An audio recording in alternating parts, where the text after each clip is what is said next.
Hello everyone and welcome back to GodSaw's Turnbuckle, and it is that time once again. We do have some predictions on the channel, and it will be for AEW's Double or Nothing 2025. As of right now, it looks like in terms of buy-in and the actual pay-per-view itself, it looks like it's going to be about a 10-match card. I'm going to go ahead and start with the buy-in really quick. It's going to be Megan Bayne and Penelope Ford going up against Anna Jay and Harley Cameron.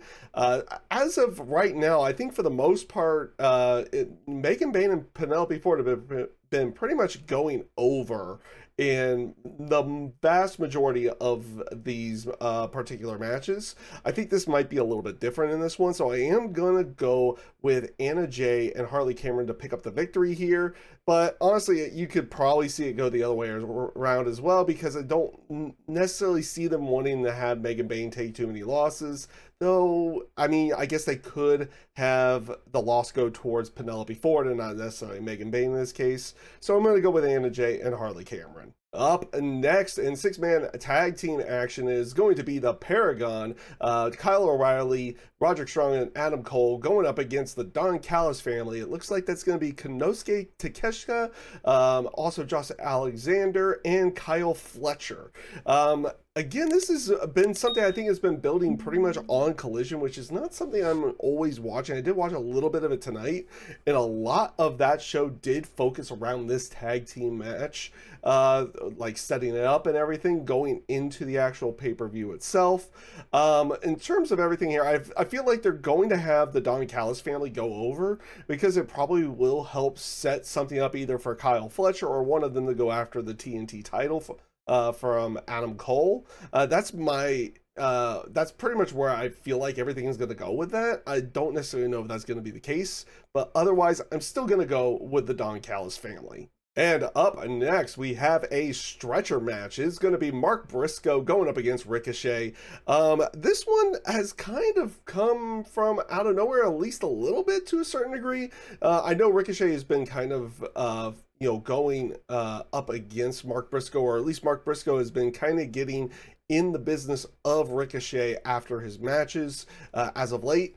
And, since Ricochet is in kind of the area of trying to send people to the hospital, they ended up making this a stretcher match. I feel like it's kind of a stretch to make it this type of a match. Doesn't feel like it's actually to that point in the feud yet, but here we are. We're going to be seeing that match. I expect it to be a good one as well. For purposes of everything here, I do see Ricochet winning this one, because they haven't necessarily given him a win on pay-per-view yet, and I feel like that's going to be the case here, so I'm going to go with Ricochet. And up next, it will be a tag team action. It will be FTR going up against Daniel Garcia and Nigel McGuinness. This has actually been set up quite well, primarily again on Collision. I have been watching clips of this, for a decent amount of time. With this one, I have actually been enjoying the vast majority of this feud. The factor of Nigel McGuinness, stepping up for Tony Schiavone, everything in that sense. And we're going to be getting a Nigel McGuinness match again in there, albeit in a tag team match, but which is perfectly fine on that side of everything. Now, for purposes of a win on this one, I like what they've been doing here, and then this is probably a thing for FTR to take that one step further, especially with them adding Stokely Hathaway and everything in that sense. I feel like they portray them as going too far yet again in this one, but I do see FTR picking up the victory in this match, and then I don't know, do they do an injury angle? I'm not necessarily certain what will happen afterwards, but yeah, I've got FTR winning. Up next, we have the Continental Championship match. It will be Okada going up against Speedball Mike Bailey. Again, I'm almost shocked on the aspect that Okada's not necessarily, or like this particular match is not part of the Anarchy in the Arena match a little bit later that we'll talk about. But oh, you know what? We'll take it in this case, because it's going to probably be a really good match. Of course, they're going to be doing the Continental rules with this one, so no outside interference, 20-minute time limit, all that fun jazz. Now, just for purposes of everything, they've been teasing Okada Omega for quite some time. And since, Omega still has the international title, you would have to imagine they're going to keep that Continental title on Okada. So I'm going to go with Okada to pick up the victory here. And I feel like they're going to be this is just going to be further going to the aspect of an Omega Okada match, probably with both titles on the line at All In. I'm not necessarily certain. We're going to at least have a champion versus champion style match there. I don't see them taking that belt off of Okada this close to a potential Omega match, at least from what we've been seeing, what they've been teasing with everything there. And up next, it will be for the AEW Women's Championship match. It is going to be Timeless Toni Storm going up against Mina Shirakawa. They've been setting this up where Toni Storm has been going after Eliminator match, after Eliminator match, after Eliminator match, eventually losing in a Fatal 4-Way to Mina Shirakawa. And now she has got a shot at the AEW Women's Championship. So honestly, this is going to probably be a really good match. It's going to be interesting to see if they do play off of the ending of Dynamite as well, which had Toni Storm getting put in the figure 4 leg lock around the ring post after Mina had attacked her knee when they basically had fought off like Sky Blue and Julia Hart after Mina Shirakawa's match, and then eventually they started fighting each other, which led to the figure 4 on the ring post spot. So it'll be interesting how they play off of that. I don't feel like they're going to be taking that title off of Timeless Toni Storm right now. I do feel like she's going to be taking that into All In. It would be interesting if they did put the title on Mina Shirakawa, but my pick for this one is going to be Timeless Toni Storm. And up next is going to be for the AEW Tag Team Championships. It is going to be the Hurt Syndicate going up against Dustin Rhodes and Sammy Guevara, the Sons of Texas.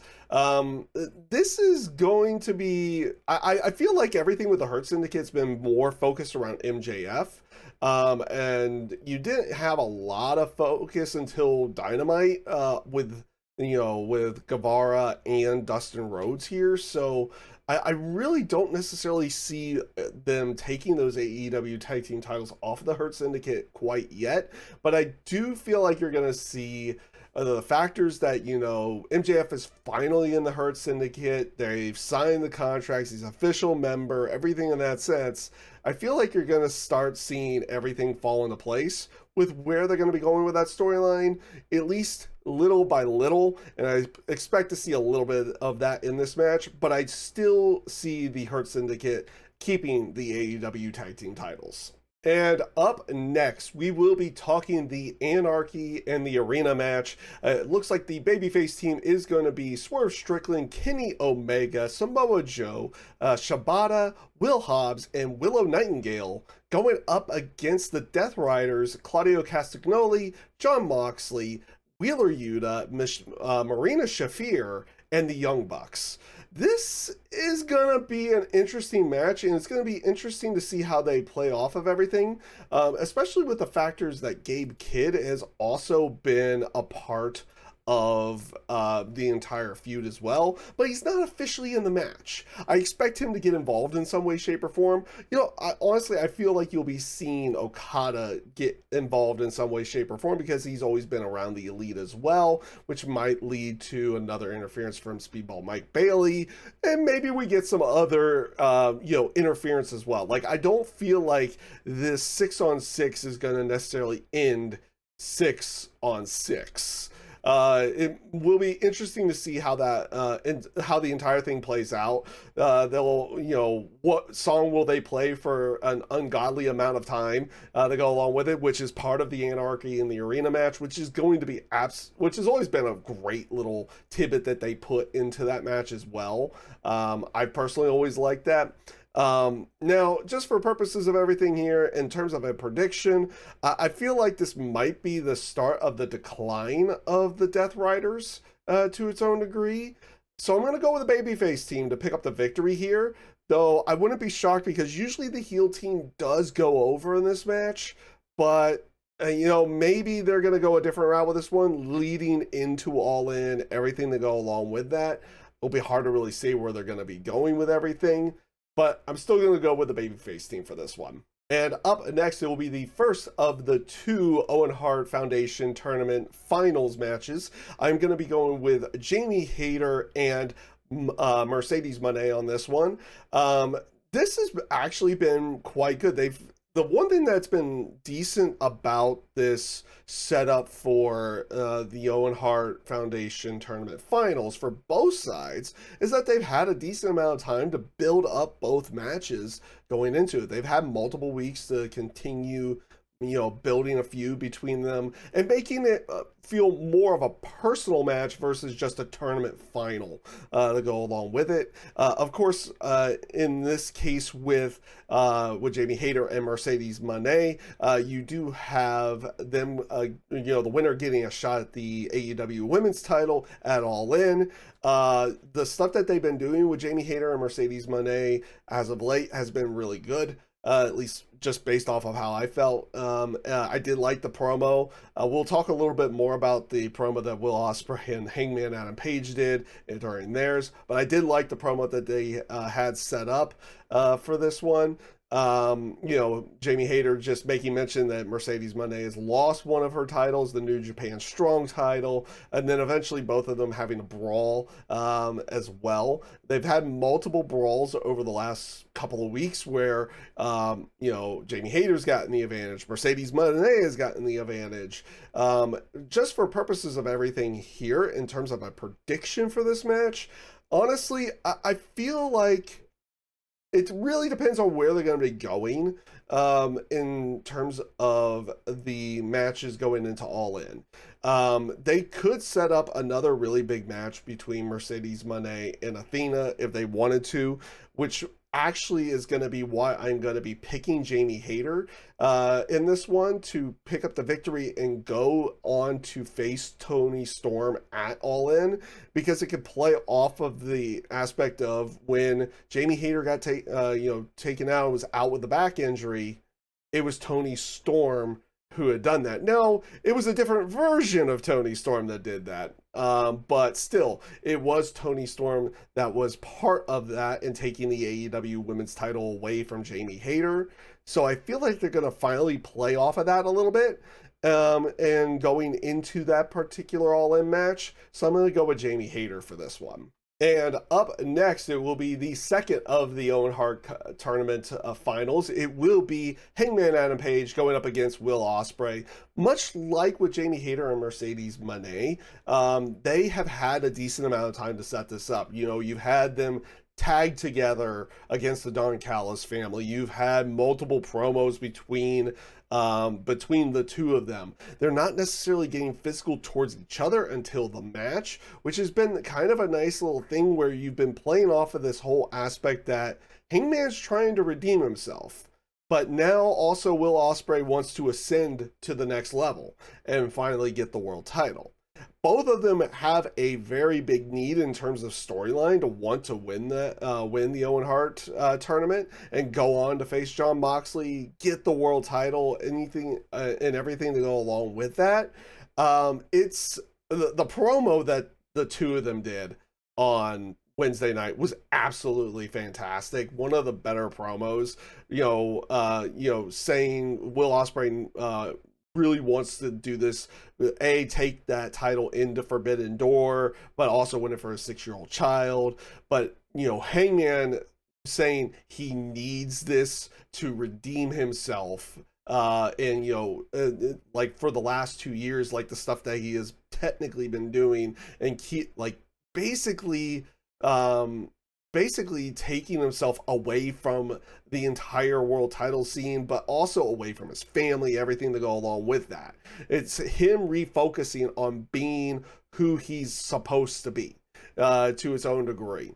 It's going to be a good match. It's going to be a really good match. As a matter of fact, it's supposed to be the main event of the show now, at least based off of what they said on Wednesday for this one. And oddly enough, I do feel like they're going to put that world title on Will Ospreay at some point, but I'm oddly enough here, just based upon where they've been going with everything, I'm going to go with Hangman Adam Page to pick up the victory here and go on to All In to face Jon Moxley. Now, does he pick up the world title there? That'll be for a prediction down the line. But I'm going to go with Will Ospreay for this match.